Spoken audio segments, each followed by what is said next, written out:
Түркияның ғажайып 10 жерлері туралы видеоға қош келдіңіздер. Қазіргі Түркия жерлерін негізінен бұрын гректер, армяндар, грек римдері, ассириялықтар және тағы да басқа сондай ежелгі халықтар мекендеген. Кейіннен бұл жерлерге 12-13 ғасырларда түрік тайпалары келіп, басқаларды қуып жіберіп, жерлерін тартып алды десек болады. Бірақ түріктердің жақсы бір қасиеті бар. Олар жаулап алынған халықтардың діни және мәдени мұрасын жойып жібермей, керісінше сақтап қалады. Сондай мұралардың бәрін Түркия қазір музей ретінде сақтап, содан ақша көріп жүр. Бірақ одан басқа бұл елдің кішкентай жеріне қарамастан табиғаты өте керемет және неше түрлі әдемі жерлерді көруге болады. Бүгін мен сіздер бұрын білмеген Түркияның 10 әдемі жерлерін көрсетемін. Видеоны көріп бастамас бұрын бұл видеоға лайк басып, менің каналыма тіркелуді ұмытпаңыз. Ежелгі Эфес қаласы. Түркияның Эгей теңізінің бойында Измир қаласынан 1 сағаттық жерде орналасқан ежелгі Эфес қаласы. Алғашқы ғасырлардан бастап Эллин, Рим, Шығыс Рим, Византия және Осман империясы дәуірінде шамамен 9000 жыл үздіксіз қоныс, сондай-ақ тарих бойынша аса маңызды бір портты қала ретінде мәдени және сауда орталығы болған. Ежелгі Эфес қаласының құрылған дәуірі біздің заманымызға дейін жылдарға неолиттік тас дәуіріне дейін барады екен. Рим империясы кезінде жарқын кезеңін бастан кешкен Эфес қаласы Азия уәлаяттарының ең үлкен теңіз порты болатын. Қаланың құрылған кезеңі жайлы нақты ақпарат жоқ. Бірақ шамамен біздің заманымызға дейін 10-шы ғасырда салынған деген ақпарат бар. 1330 жылы қала түріктердің билігіне өтіп, түрік тайпаларының сауда орталығы болды. Уақыт өткен сайын маңызды бір порт қаласы болу ерекшелігінен айырылып, қала кішірейе бастады. Қазір Измирдің Селжұқ ауданына қарасты музей болды. Жыл сайын мыңдаған турист қабылдайтын ежелгі бір қала болып табылады. Каш және Капуташ пляжы. Каш деген Түркияның жерорта теңізінің жағалауында орналасқан кішкентай туристік қала. Кішкентай қала болған күнде де ол жерде көптеген теңіз турлары, кафе-ресторандар және лакшери отельдер мен виллалар бар. Каш қалашығы Анталия провинциясының батысында орналасқан қалашық. 1-2 күнге келіп кетуге болатын қала. Каш қаласынан 10 минуттық жерде Грекияның Кастелоризо және Псоми аралдары орналасқан. Бұл екі арал материк Грекиядан ең алыс орналасқан аралдар болып есептеледі. Гөлязы. Бурса қаласының маңында Улуабад көлінде орналасқан Гөлиязи ауылы аралда салынған және материкке шағын бір көпірмен жалғасқан. Бұл ауылда 500 грек үйлері мен жаңадан салынған үйлер араласып, жағымды бір көрініс жасалған. Көлмен қоршалған ауылда балық аулау тіршілік етудің маңызды көзі. Туристердің бәрі 450 жастағы алып таспен және тасты көшелермен суретке түседі. Ежелгі Пергамон қаласы. Пергамон қаласын біздің заманымызға дейін 12-ші ғасырда материк Грекиядан көшіп келгендер құрған екен.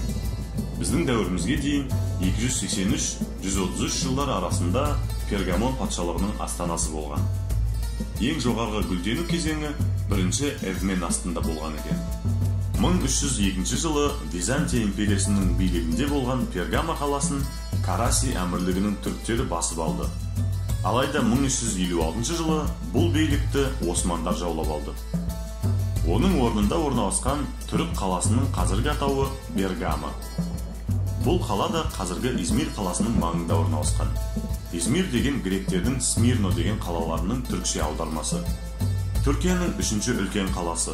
Грекияға өте жақын жерде орналасқан.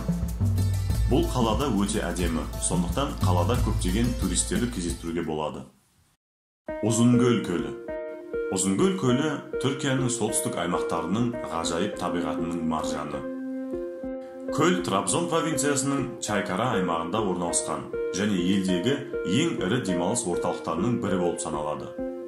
Ондаған қонақ үйлер, дүкендер мен мейрамханалар туристік инфраструктурасының дамуын қалыптастырады. Олардың қызметін жергілікті тұрғындар мен шетелден келген қонақтар жыл бойы пайдаланады. Осы жылдың 6 айында ғана Ұзынгөл көлінің жағасына Түркияның 317 мың тұрғыны мен шет елдің 117 мың қонағы келген екен. Памуккале. Памуккале түрік тілінен мақта қамалы деп аударылады. Бұл жерде табиғат өте ерекше ландшафт сыйлады. Жылы суға толы бассейндері бар ақ травертинді террассалар. Айтып түсіндіруге сөз жетпейді, жетсе де ойға кірмейді.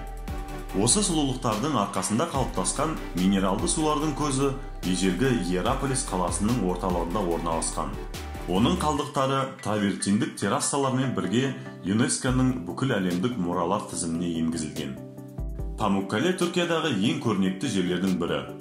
Сәуір айының ортасынан бастап қазан айына дейін Түрік ривьерасының түкпір-түкпірінен туристермен толы автобустар мұнда шексіз ағынмен келеді. Бұл жерде кем дегенде бір күн өткізуді жоспарлаңыз. Егер Памуккале айналасын көргіңіз келсе, тағы да бір күн қосыңыз. Панагия Сумела.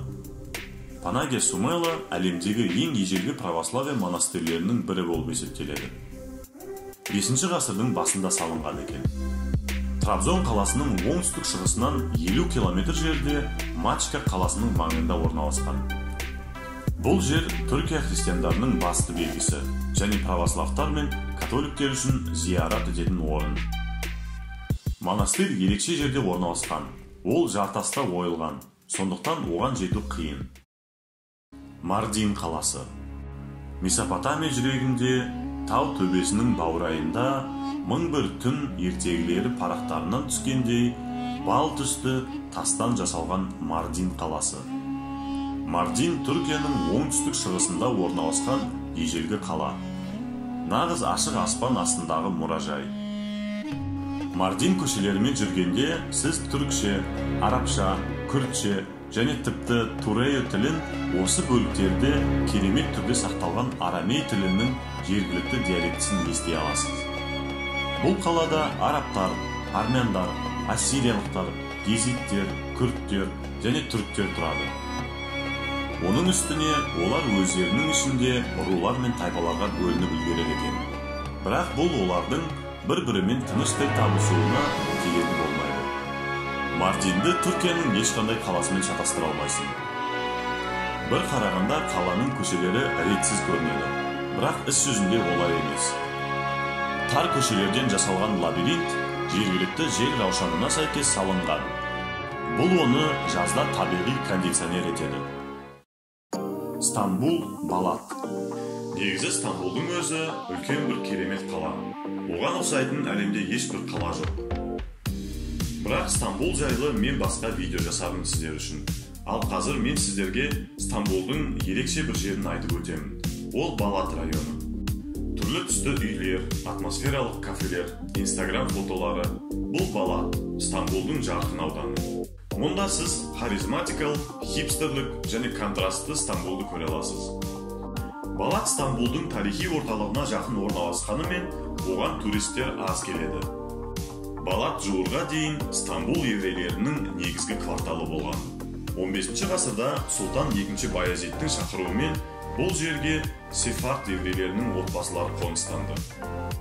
Ұзақ уақыт еврейлермен бірге гректер, армяндар, болгарлар өмір сүрді. Ғасырлар бойы әртүрлі халықтар мен үш діннің бірге тұрғаны аймақтың ерекше әлпетін құрды. Балат ауданының көшелерінде синагогалар, мешіттер, грек, болгар және армян шіркеулері бір-біріне жақын жерде орналасқан. Каппадокия. Алдымен сіз басқа планетада жүргендей боласыз. Содан кейін аспанды, тастарды, таңғажайып гүлдер мен жүзімдіктерді біреу суретке түсіріп, айқындық қосып, жарықтығын арттырғандай көрінеді.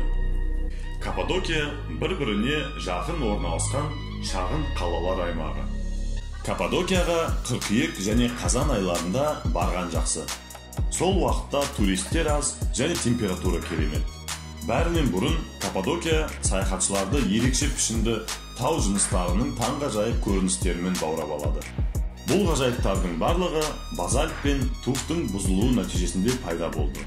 Бөреме қаласы маңында ашық аспан астындағы мұражай құрғандай ерекше тастар жиынтығы. Бұл жерде 30-ға жуық ежелгі үңгір шіркеуі бар. Ғажайып аңғарлары мен жартастарының арқасында Гөрене ұлттық паркі ЮНЕСКО-ның бүкіл әлемдік мұрасы тізіміне енгізілген. Осымен Түркияның 10 керемет жерлері жайлы видеоның соңына жеттік. Менің каналыма тіркеліп, бұл видеоға лайк басуды ұмытпаңыздар. Менің Түркия жайлы басқа да видеоларымды көрсеңіздер болады.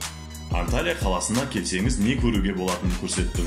Осман империясы жайлы видео жасадым. Және қазіргі Түркия жайлы видеоларды тамашаласаңыз болады. Келесі кездескенше қош сау болыңыздар.